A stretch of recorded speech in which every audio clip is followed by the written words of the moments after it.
બધું સારું છે? હા, બધું સારું છે. શું ચર્ચા થઈ રહી છે ગામડાઓમાં? શું કરી રહ્યા છે લોકો બેસીને સાથે? બસ ગામડાઓમાં ચર્ચા આમ તો બધું બરાબર જ છે. આ જે નવું બિલ વગેરે જે ચાલી રહ્યું છે, જે પાસે થયેલ છે અને એને લઈને કન્ફ્યુઝન છે, તો બધા ગામવાળા અહીં ભેગા થઈ બેઠા છે. બિલકુલ જરૂરી છે. બિલની ચર્ચા થવી જ જોઈએ. જી જી, બેસો. નમસ્કાર. આપ સૌને મારો નમસ્કાર. બેસો ભાઈ. હું તમારા પાસેથી બસ એ પૂછવા માંગુ છું કે આ જે બિલ આવી રહ્યું છે એનાથી જમીનદારોને શું ફાયદો છે? અત્યાર સુધી આપણા દેશમાં કાયદા બજાર કાયદો હતો. એમાં આપણી પાસે બજાર હતા. કોઈ પણ વેપારીએ જો ખેડૂતો પાસેથી કંઈક લેવું તો તેના માટે એને બજાર જવું પડતું અને લાયસન્સ ધરાવનાર જે વેપારી હતો તેના માધ્યમથી વેપાર થતો હતો. આ કાયદાએ એવું કહ્યું છે કે ખેડૂત અને ખરીદનારે કોઈ બજાર જવાની જરૂર નથી. જો તમને બજારમાં રેટ સારો મળે છે તો તમે બજારમાં વેચો. જો તમને બજારની બહાર રેટ સારો મળે છે તો તમે બહાર વેચો. ખેડૂતને આ કાયદાએ એવી આઝાદી આપી છે કે તમને જ્યાં રેટ સારો મળે તમે ત્યાં માલ વેચો.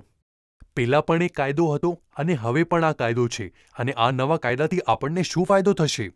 જેવું તમે કહ્યું કે ખેડૂતોને શું ફાયદો થવાનો છે નવા કાયદાથી. હવે જેમ કે સૌથી મોટી વાત છે કે ખેડૂતોનો દામ જોઈએ, તો આ જે કાયદો છે તમારો, એમાં તમને એ આઝાદી આપી છે કે તમે ફક્ત જેવા બજારમાં વેપાર કરો છો, જો તમને લાગે કે બજારની બહાર પણ તમને સારો રેટ મળી રહ્યો છે અને તમે એ જોઈને ખુશ છો, અથવા તમે કોઈક અન્ય વેપારીને અથવા કોઈ ડાયરેક્ટ મિલને અથવા કોઈ હોટલને, કોઈ કંપનીને, કોઈ એક્સપોર્ટર્સને, જેને પણ તમારે આપવું છે, તમે એની સાથે સોદો કરી શકો છો અને પોતાના વેપારના હિસાબથી જ્યાં સારો રેટ મળે ત્યાંથી તમે સોદો કરો અને પોતાનો નફો કમાઓ. તો આ જે આઝાદી છે જે પહેલાં નહોતી, આ કાયદાએ તમને આપી દીધી છે. હાલથી અગાઉ જે સિસ્ટમ ચાલી રહી છે તેના પ્રમાણે ખેડૂત પાસેથી માલ ખરીદતો હતો. હવે નવો જે આ ખુરશી કાયદો આવ્યો છે તેના અનુસાર ખેડૂત હવેથી કયો કયો માલ ખરીદી શકે છે અથવા કોને કોને ખેડૂત પોતાનો માલ વેચી શકે છે. જેવું તમે કહ્યું કે પહેલાં આપણે બજાર જવું પડતું, હવે આ કાયદા પ્રમાણે એ છે કે તમે જ્યાં ઈચ્છો ત્યાં વેપાર કરી શકો છો. હમણાં તમારા જેવા અમે લોકો બેઠા છીએ, ઘરમાં બેઠા છીએ, ખેતરમાં બેઠા છીએ, હોટલમાં બેઠા છીએ, ક્યાંક ગોડાઉનમાં માલ પડ્યો છે, તમે વેપારીને ત્યાં બોલાવો, પોતાના ખેતરમાં લઈ જાઓ કે તેઓ તમને એની અંદર લઈ જાવે. જ્યાં તમને સગવડ હોય ત્યાં બેસીને તમે પરસ્પર સોદો કરો, રેટ નક્કી કરો અને આગળ વધો. તમારે બજારની રાહ નથી જોવાની. ભલે તે રજાનો દિવસ છે, રાતનો સમય છે, દિવસનો સમય છે, બજાર ચાલુ છે, બંધ છે, તેનાથી તમારે કોઈ લેવા દેવા નથી. જ્યાં તમને સગવડ મળે, વેપારીના ઘરે, તમારા ઘરે, બજારની ઉપર, ગોડાઉનમાં, સાઇલોમાં, જ્યાં તમે ઈચ્છો, આ સુવિધા આ કાયદાએ તમને આપી દીધી છે. જે નવો કાયદો આવ્યો તેમાં જમીનદાર કઈ કઈ વસ્તુઓને વેચી શકે છે? જેમ એવું કહી શકાય છે કે સાબ અમે કયો સોદો કરી શકીએ છીએ. શું ફક્ત પાક હશે? શું ફક્ત દાળો હશે? શું ફક્ત અનાજ હશે? આ કાયદાના પ્રમાણે આ લખ્યું છે કે જે પણ વસ્તુ ખેડૂત ઉત્પન્ન કરે છે, ભલે પછી તે અનાજ છે, દાળો છે, તેલેબીઓ છે, મરઘી છે, ઈંડા છે, માછલી છે, વૂલ છે, જ્યુટ છે, કોટન છે, જે પણ વસ્તુ ખેડૂત ઉત્પન્ન કરી શકે છે, તમે આ નવા કાયદાના પ્રમાણે એમાં સોદો કરી શકો છો અને તે માટે બજાર જવાની જરૂર નથી. જ્યાં તમને સગવડ હોય ત્યાં તમે સોદો કરી શકો છો. તો આ જે આઝાદી છે તે આ કાયદાએ તમને આપી છે. જી, પહેલાં તો ખેડૂત જ હતો જ, પણ નવા કાયદાના પ્રમાણે એફપીઓઝને, કોઓપરેટિવને, ખેડૂતોને શું માનવામાં આવશે? તમે જે પૂછ્યું કે પહેલાં ખેડૂતોની પરિભાષા હતી, નવા કાયદા પ્રમાણે ખેડૂત કોણ છે? નવા કાયદા પ્રમાણે જેટલી પણ ખેડૂતોની સંસ્થાઓ છે તે એફપીઓઝ છે, કોઓપરેટિવ છે, ફાર્મર ગ્રુપ છે, આ કાયદાએ સૌને માન્ય રાખેલ છે. તો જે સગવડો ખેડૂતોને મળશે તે જ સગવડો ખેડૂતોના ગ્રુપ છે તેઓને પણ મળશે. તો આ નવા કાયદા પ્રમાણે ખેડૂતોની સંસ્થાઓ પણ ખેડૂત જ માનવામાં આવશે. પહેલાં બજાર સિસ્ટમમાં શું હતું તે લાયસન્સ રહેતું હતું માણસ પાસે, પણ હવે જ્યારે નવા કાયદાના પ્રમાણે માણસ અથવા ખેડૂત પોતાનો માલ વેચશે અથવા લઈને જશે તો તેને કેવી રીતે ખબર પડશે કે આની પાસે લાયસન્સ છે કે નહીં? કેવી રીતે કયા હિસાબે વેચશે? જેવું તમે કહ્યું કે પહેલાં તો એક લાયસન્સ રહેતું હતું બજારમાં, લાયસન્સવાળા પાસે જઈને આપણે વેપાર કરતા હતા, પણ હવે શું થશે? નવા કાયદા પ્રમાણે જે પણ માણસ પાસે પેન કાર્ડ છે તે તમારી સાથે ડીલ કરી શકે છે, કેમ કે કાલ ઉઠીને કોઈ વિવાદ થાય તો સરકાર તેને કેવી રીતે પકડશે? તો જ્યારે લાયસન્સ તો છે નહીં એની પાસે, તો એટલા માટે પેન કાર્ડની જોગવાઈ રાખવામાં આવી છે કે જે પણ વેપારી, જે પણ ખરીદનાર ખેડૂત પાસેથી માલ ખરીદવા ઈચ્છે તેને પોતાનું પેન કાર્ડ આપવાનું રહેશે.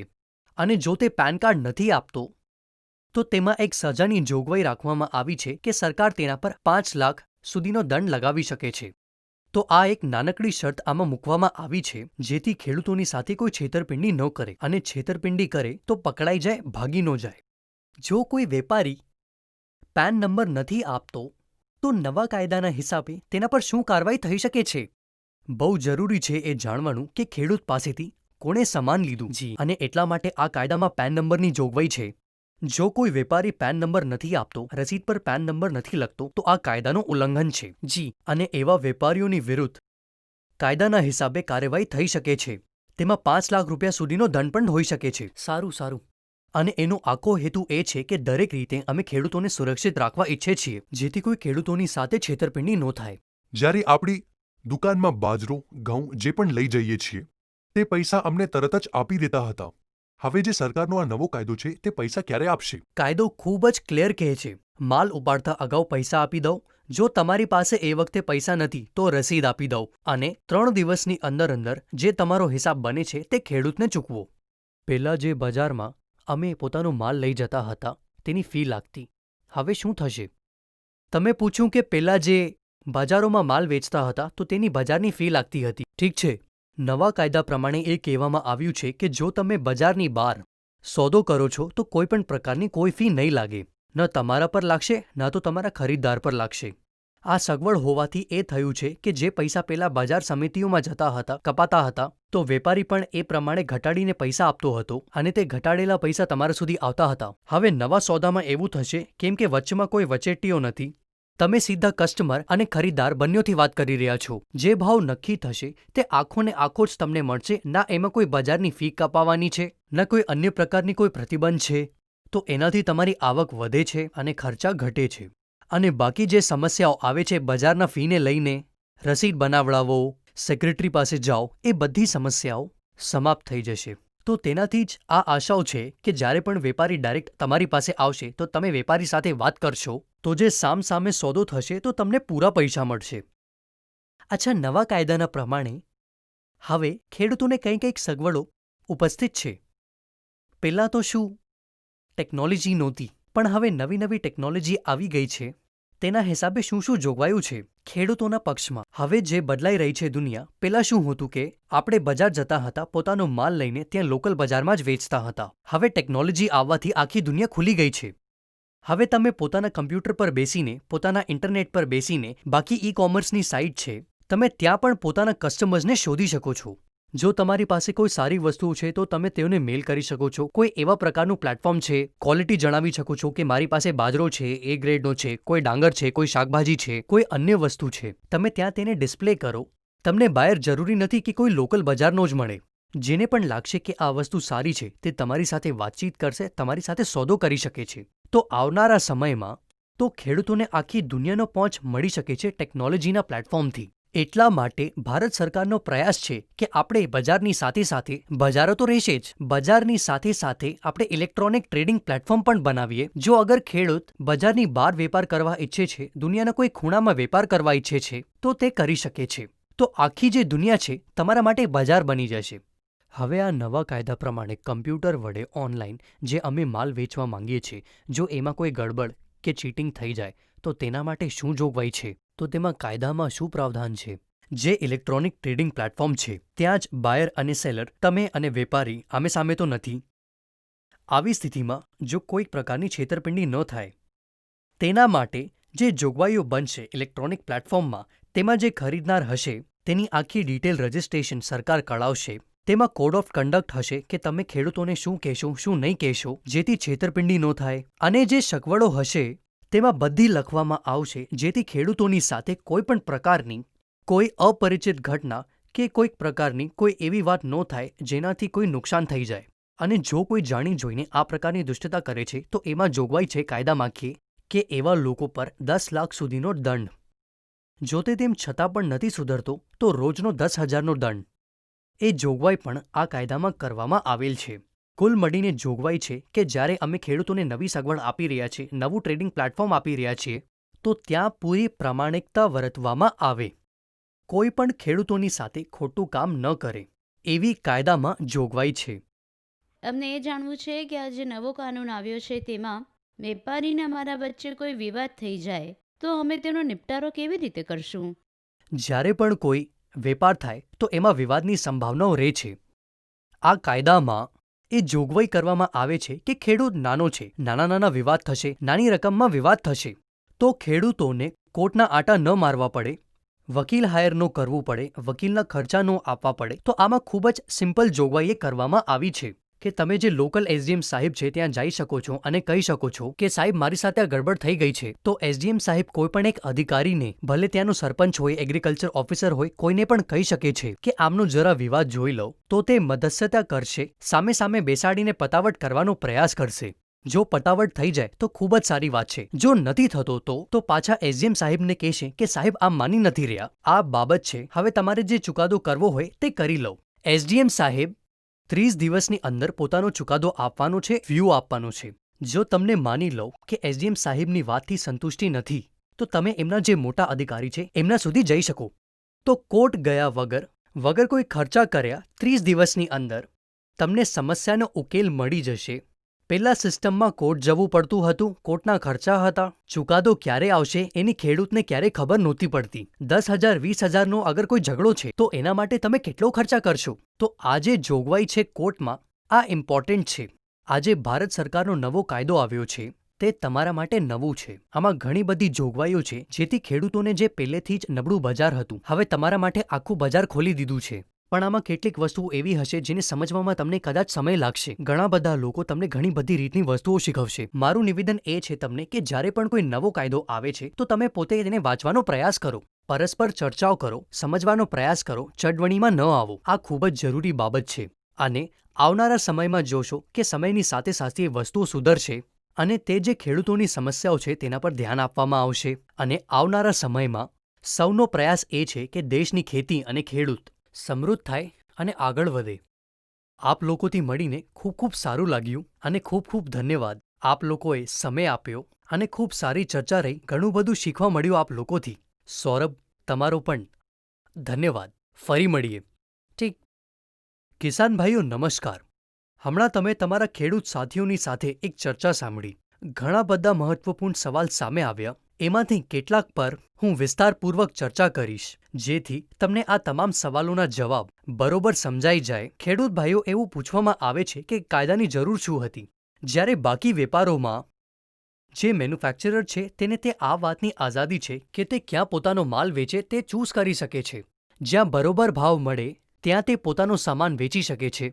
કાયદો એ વાતની પરવાનગી આપે છે કે બજારની બહાર, ભલે તમે પોતાના ખેતરમાં, વેરહાઉસમાં, ગોડાઉનમાં, સાઇલોમાં, વાયરની ફેક્ટરીમાં, જ્યાં પણ તમને યોગ્ય ભાવ મળે છે તમે ત્યાં વેચી શકો છો. બજારની બહારનું જે ક્ષેત્ર છે તે આખું આ કાયદા પ્રમાણે વેપાર માટે સુરક્ષિત છે અને એલાઉ કરવામાં આવેલ છે. નવા કાયદાના પ્રમાણે એપીએમસીમાં કોઈ પણ બદલાવ નથી કર્યો. જે રીતે એપીએમસીસ પહેલાની જેમ કામ કરતા હતા આગળ પણ કરશે. એપીએમસી રાજ્ય સરકારનું અધિકારિક ક્ષેત્ર છે અને તે રાજ્યોના અધિકારના ક્ષેત્રમાં જ રહેશે. જે ખેડૂત ઈચ્છે તો તે એપીએમસીમાં જઈને પણ પોતાનો સામાન વેચી શકે છે. કોઈ પણ પ્રકારનો પ્રતિબંધ નવા કાયદામાં નથી. ઘણા બધા ખેડૂત ભાઈઓ પૂછે છે એમએસપીનું શું થશે? એમએસપીની પ્રક્રિયા જે રીતે પહેલા આ દેશમાં ચાલતી હતી આગળ પણ ચાલતી રહેશે. આ કાયદાનો એમએસપી પર કોઈ પણ પ્રકારનો કોઈ હસ્તક્ષેપ, કોઈ પ્રભાવ નથી. જ્યારે તમે બજારની બહાર જ્યારે સોદો કરો છો તો તેના પર ટેક્સ કેટલો લાગશે, બજારનો ચાર્જ કેટલો લાગશે? કાયદાના પ્રમાણે જો તમે રાજ્ય સરકારના એપીએમસી બજારની બહાર જો સોદો કરો છો તો તેના પર કોઈ પણ પ્રકારનો કોઈ ટેક્સ નથી, કોઈ ફી નથી. ના તો તમારી પાસેથી ના તો ખરીદનાર પાસેથી કોઈ ફી લેવાશે. આ બાબત પણ તમારા ફાયદાની જ છે જેથી પૂરા પૈસા ખેડૂતોને મળે. ઘણા બધા ખેડૂત ભાઈઓના સવાલ છે કે પેમેન્ટ કેવી રીતે મળશે, ક્યારે મળશે? કાયદો ખૂબ જ ચોખ્ખું કહે છે કે જે તારીખે સોદો થશે તે જ દિવસે ખેડૂતને પેમેન્ટ મળવું જોઈએ. જો કોઈ કારણસર વેપારી પૂરી પેમેન્ટ નથી આપી શકતો તો એને રસીદ આપવી પડશે પૂરીની, કેમ કે ખેડૂત સાથે સોદો કર્યો છે અને 3 દિવસની અંદર એને ખેડૂતોને પૂરો હિસાબ ચૂકવવો પડશે. આ કાયદાની જોગવાઈ છે. વિવાદની સ્થિતિમાં શું જોગવાઈ કરવામાં આવેલ છે? આમાં ખૂબ જ સારી વાત કહેવામાં આવે છે કે ખેડૂતોને ઓછા ખર્ચવાળા સાધન વડે કોઈક રીતે જલ્દીથી તેઓની સમસ્યાનો ઉકેલ આવે એની પૂર્ણપણે જોગવાઈ રાખવામાં આવી છે. જે કાયદો આજે ભારતમાં કમર્શિયલ ટ્રાન્ઝેક્શન્સમાં ઇન્ડસ્ટ્રી માટે છે, તે જ કાયદો અમે ખેડૂતો માટે લઈને આવ્યા છે, જેથી ખેડૂતોનો જે વિવાદ છે તેની પતાવટ લોકલ સ્તરે થઈ જાય. ઉદાહરણ તરીકે, અગર કોઈ વિવાદ થાય છે તો ખેડૂત એસડીએમ સાહેબ પાસે જઈ શકે છે. જે પણ તેઓની નજીક એસડીએમ છે તેમને વિવાદ અંગે જણાવી શકે છે. એસડીએમ સાહેબ એક બોર્ડ બનાવી શકે છે જેમાં 30 દિવસોમાં પોતાની સમસ્યાઓને સમજીને બંને પાર્ટીઓને બોલાવીને પોતાનો નિર્ણય આપવાનો રહેશે. આનો ફાયદો શું છે? આનો ફાયદો એ છે કે તમારે કોર્ટના ધક્કા નહીં ખાવાના, તમારે વકીલોના ધક્કા નહીં ખાવાના. તમને વસ્તુસ્થિતિ સમજીને તમારી તરફેણમાં અથવા જે પણ સ્થિતિ હશે તેના આધારે ચુકાદો આપવામાં આવશે. જો કોઈ વેપારી જાણી જોઈને ખેડૂતોને હેરાન કરે છે અને મુદ્દો એસડીએમ સાહેબ પાસે જાય છે અને જો તે ચુકાદો વેપારીઓની વિરુદ્ધ આવે છે, તેમાં 25,000થી લઈને 5 લાખ રૂપિયા સુધીના પનિશમેન્ટનું પ્રાવધાન, ફાઇનનું પ્રાવધાન કરવામાં આવેલ છે, જેથી ખેડૂતોને કોઈ મુશ્કેલ ન થાય અને વેપારી પણ જાણી જોઈને ખેડૂતોને હેરાન ન કરે. એ આજે વસ્તુસ્થિતિ છે. અને જો તમે માની લો કે તમે એસડીએમ સાહેબની વાતથી સહેમત નથી, તો તમે હાયર અધિકારી જે એમના ઉપરી છે ત્યાં સુધી પણ જઈ શકો છો. ખેડૂત ભાઈઓ, એક વાત બીજી, અવારનવાર લોકોને કહેતા સાંભળ્યું છે કે તમે ખેડૂતોને કોર્ટમાં જવાથી કેમ અટકાવ્યા. જુઓ, આ દેશમાં કોર્ટની પ્રક્રિયા અંગે તમને ખબર છે, ખૂબ જ લાંબી છે, ખર્ચા થાય છે, વકીલ રાખવા પડે છે અને ખબર નહીં ચુકાદો ક્યારે આવશે. અમે ઈચ્છતા હતા ખેડૂતોને તરત જ ન્યાય મળે. કૃષક ઉપજ વેપાર કાયદો ભારતના ખેડૂતોની જરૂરિયાતોને જોઈને બનાવવામાં આવેલ છે. જે રીતે ખેડૂતોને મુશ્કેલી આવે છે, એમનો ઉકેલ કેવી રીતે આવે એના માટે બનાવવામાં આવેલ છે. ખેડૂતોની સમૃદ્ધિ માટે બનાવવામાં આવેલ છે. મારું નિવેદન છે આપ સૌથી કે આ કાયદાને સમજો, આની જોગવાઈઓને સમજો અને આનો લાભ લો. લોકોની વાતોમાં અથવા કોઈ અન્યની ચળવળીમાં ન આવો. મારું આટલું જ નિવેદન છે તમારાથી. ખૂબ ખૂબ ધન્યવાદ.